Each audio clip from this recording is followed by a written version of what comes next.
October 2 அஹிம்சை தினம். October 5 ஆசிரியர் தினம். அக்டோபர் 9 தபால் தினம். அக்டோபர் 11 உலக குழந்தைகள் தினம்.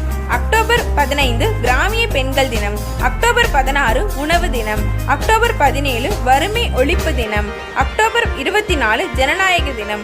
அக்டோபர் 31 நகர தினம். அடுத்து நவம்பர் மாதம். நவம்பர் 10 அறிவியல் தினம்.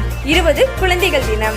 21 தொலைக்காட்சி தினம். அடுத்து டிசம்பர் மாதம். டிசம்பர் 2 அடிமை ஒழிப்பு தினம். டிசம்பர் 5 மண் தினம். டிசம்பர் 7 விமான போக்குவரத்து தினம். டிசம்பர் 9 ஊழல் எதிர்ப்பு தினம். டிசம்பர் 10 மனித உரிமைகள் தினம். டிசம்பர் 11 மலைகள் தினம். இந்த நாட்கள் மட்டும் இல்லைங்க, 365 நாட்களில் ஒவ்வொரு தினங்களும் அதற்கே உரிதான நோக்கங்களையும் அர்த்தங்களையும் கொண்டுள்ளது என்பதை நாம் உணர்ந்தால் நம் மொத்த வாழ்க்கையும் பூத்து குலுங்குமே. இந்த வீடியோ உங்களுக்கு பிடிச்சிருக்குன்னு நினைக்கிறேன். பிடிச்சிருந்தா லைக் பண்ணுங்க, ஷேர் பண்ணுங்க, கமெண்ட் பண்ணுங்க, மறக்காம சப்ஸ்கிரைப் பண்ணுங்க. டாடா.